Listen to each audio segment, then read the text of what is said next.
Y yo comprendo que estén preocupados porque es lo que normalmente sucede después de visitar al traumatólogo, cuando empiezan a ponerles las cosas difíciles y realmente solo les desvían la atención de una forma poco útil. Vamos a mirar un poco las radiografías primero y después seguir conversando. Aquí estamos. Esta es la de 2019 y esta es la de 2020. Por supuesto, lo que a ustedes les han contado o enseñado, lo que ha sido el centro de toda la presentación de ellos, ha sido esta conversación de los ángulos, de los cálculos de distancia, pero lo cierto es que esto es una forma de mirarlo muy estrecha y verdaderamente engañosa, porque tenemos que recordar varios puntos clave. Y es que esta parte es la porción más dinámica de la pelvis y lo que realmente queremos ver e incluso centrarnos en ello es empezar con la parte propia de la pelvis en sí misma. Vamos a empezar con la pelvis y después pasar a las propias piernas y solo entonces vamos a movernos hacia la propia cadera. Vamos a mirar esto y vamos a ver una imagen muy distinta. Esto es 2019, perdón, lo que vemos aquí, y fíjense en la pelvis. Este es el lado derecho y este es el lado izquierdo, ¿y qué es lo que ven?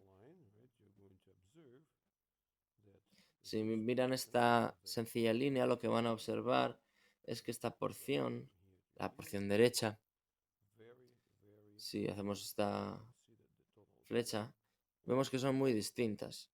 Vemos que todo el conjunto del lado derecho es muy distinto del izquierdo. Podemos ver que ese es el resultado de esa gran asimetría que se puede ver en todas partes. Se puede ver en estos puntos, en la parte de arriba, se puede ver en las relaciones porque está este ángulo y aquí hay otro ángulo. Y eso es una diferencia muy grande con la pelvis. Si nos fijamos abajo, vamos a ver un poco lo contrario. Aquí el lado derecho parece más estrecho y el lado izquierdo más plano. Y si seguimos mirando en la forma del hueso, vamos a ver un poco lo contrario.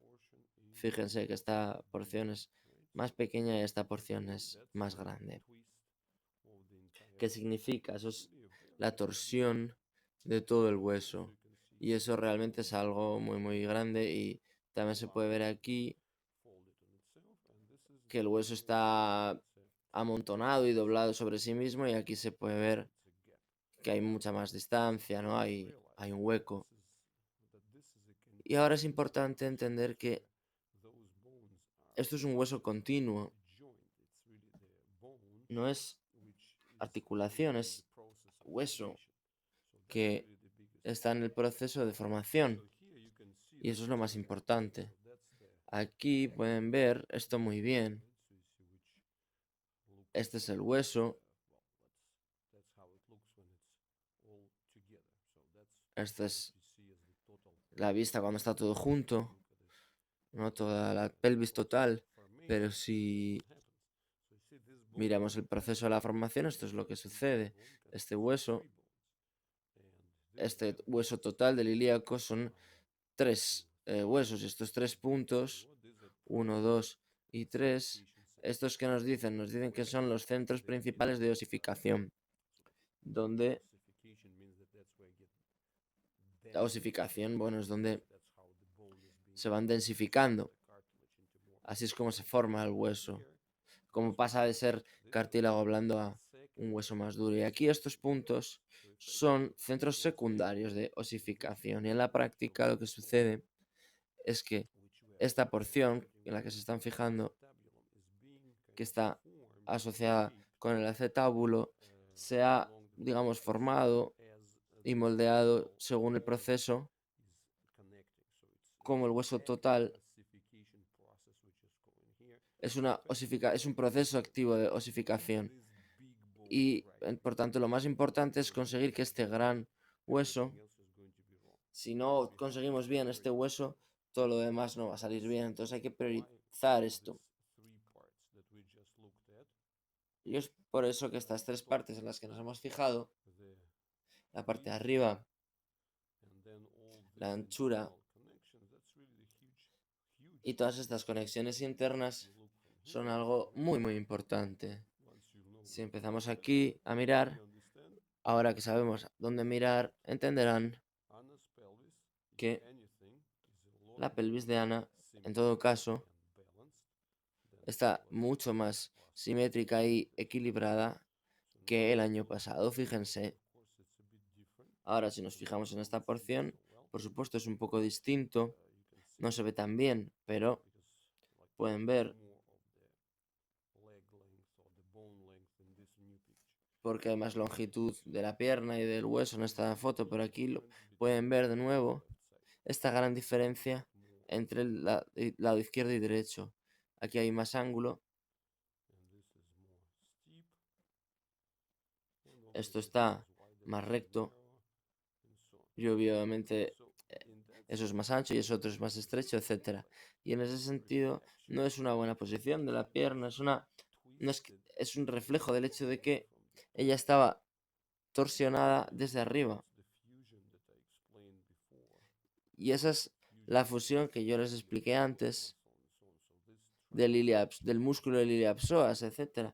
Ese triángulo al que ella siempre se estuvo sujetando, que muestra esa torsión.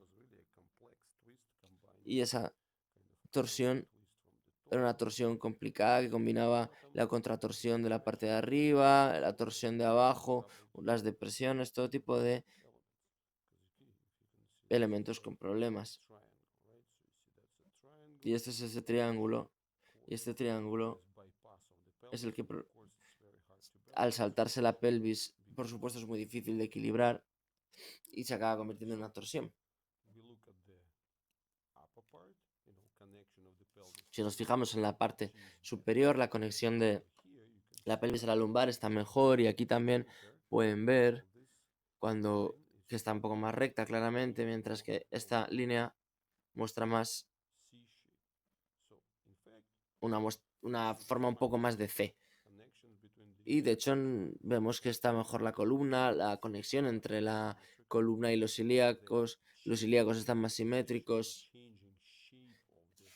El cambio en posición, el cambio de forma de todo el hueso de la pelvis está mejorando radicalmente. Todo el equilibrio que va apareciendo en todas las partes, en el ilium, en el isquium y en el pubis, esas tres partes están cambiando. Esta parte media está cambiando, la apertura está cambiando. Y entonces pueden ver el gran cambio en la forma de la pierna. Empieza a aparecer mucho mejor equilibrio y empieza a aparecer algo que va en la dirección de los trocantes. Y es un gran cambio. Y en ese sentido, desde el principio esto nos muestra que las cosas han cambiado muy, muy bien. Y en ese sentido, eso ya nos muestra un gran progreso. La segunda consideración que yo quiero plantear es que la evolución pélvica es la clave, pero ahí es donde hay que seguir construyendo esta parte. Esta conexión total es la que hay que construir. No es la orientación, es la conexión que tenemos que construir aquí. Tiene que emerger y construir todos estos eslabones necesarios en esta zona. Y eso es lo que siempre mostramos, esta imagen que muestra la naturaleza de la cadera, que es formar la actividad de todos estos tendones. Se puede ver aquí lo importante que es tener esta porción media, estos ojos de la pelvis. Eso es lo que necesita Ana, necesita construir estas conexiones subyacentes. Y es importante entender que estas conexiones constituyen un 90% de la estabilidad, y la posición vertical con el bipedestador y demás es tan solo un 10%. Y es por eso que solo les funciona a niños con afecciones muy leves que ya tienen este 80 o 90%. Pero Ana no lo tiene. Entonces para ella el bipedestador es una mala idea porque no puede utilizarlo adecuadamente. Solo utilizará este triángulo y, como pueden ver aquí con este triángulo, si hacemos zoom, entenderemos que aquí es una conexión directa que va hasta la columna, y entonces esto no provoca un desarrollo de la cadera, y esa es la parte que ella necesita desarrollar. Es así de sencillo. Y lo cierto, esa es la segunda porción. Primero, entender que la pelvis, que la conexión entre la columna y la pelvis, las conexiones también con el sacro, esas tres partes del hueso pélvico y demás, todo ha cambiado muy bien, es algo muy obvio. Y lo segundo es entender que las piernas, de hecho, están cambiando en su rotación. Lo tercero es entender que queremos tener una evolución de toda la pelvis. Y si nos fijamos aquí en lo raro que está la posición del acetábulo, no puede ni siquiera funcionar como tejado si nos fijamos aquí, mientras que aquí el acetábulo en sí tiene mucho mejor aspecto. El tejado se está desarrollando, pero no se está desarrollando por presión ahí dentro, sino por un cambio de la tensión y de la rotación de todo el hueso. Y eso era el número 3. Y el número 4, hasta la edad de por lo menos los siguientes 10 años, pase lo que pase, no hay ni siquiera que pensar ni remotamente escuchar a nadie que les cuente nada sobre la operación. Por supuesto, nosotros estamos trabajando en este sentido para que puedan sacar el mayor partido, conseguir la estabilidad adecuada, pero lo cierto es que lo que yo trato de decir es que cualquier consideración, equilibrio de ventajas, problemas de la operación solo se pueden hacer cuando el niño ya haya superado su etapa del estirón de crecimiento. Si acaso potencialmente aparecen dolores, eso podría ser en todo caso una situación en la que se puede considerar, pero en otras situaciones, sobre todo de edades de 3, 5, 7 años o lo que sea, cualquier conversación sobre la operación es solo un gasto, no solo un gasto de tiempo, sino un gasto de energía y una completa confusión, porque las operaciones son impredecibles, las operaciones salen mal inmediatamente, salen mal después de medio año, salen más después de un año, y tratan de bloquear. Entonces, cuando se fusiona, se bloquea la cadera, entonces se bloquea el desarrollo de la pelvis como tal. Y provocan también daño adicional a la columna. Es algo muy sencillo de entender, ¿no? Entonces, su pregunta era, ¿qué podemos hacer? Y lo primero es, sigan haciendo lo que estaban haciendo. Por supuesto, también está la cuestión, cuando hablamos antes, durante las aplicaciones con la máquina, eso es algo obvio, y yo entiendo que puede ser difícil y tal, pero lo que sea que consiguen hacer con su trabajo de ABR, hemos hecho grandes cosas en la pelvis. Y es una lógica muy sencilla. Si pueden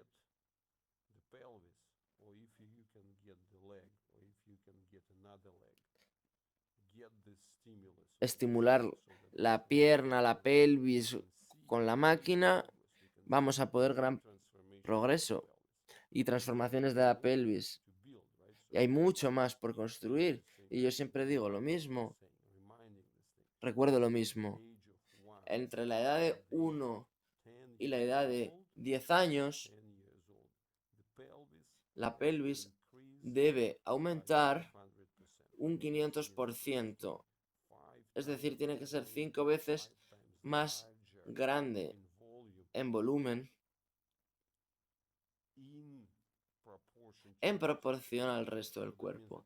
Es decir, que de forma absoluta debe crecer 10 o 15 veces, aumentar, ¿no? En comparación con donde estaba. Y esa es la cuestión clave.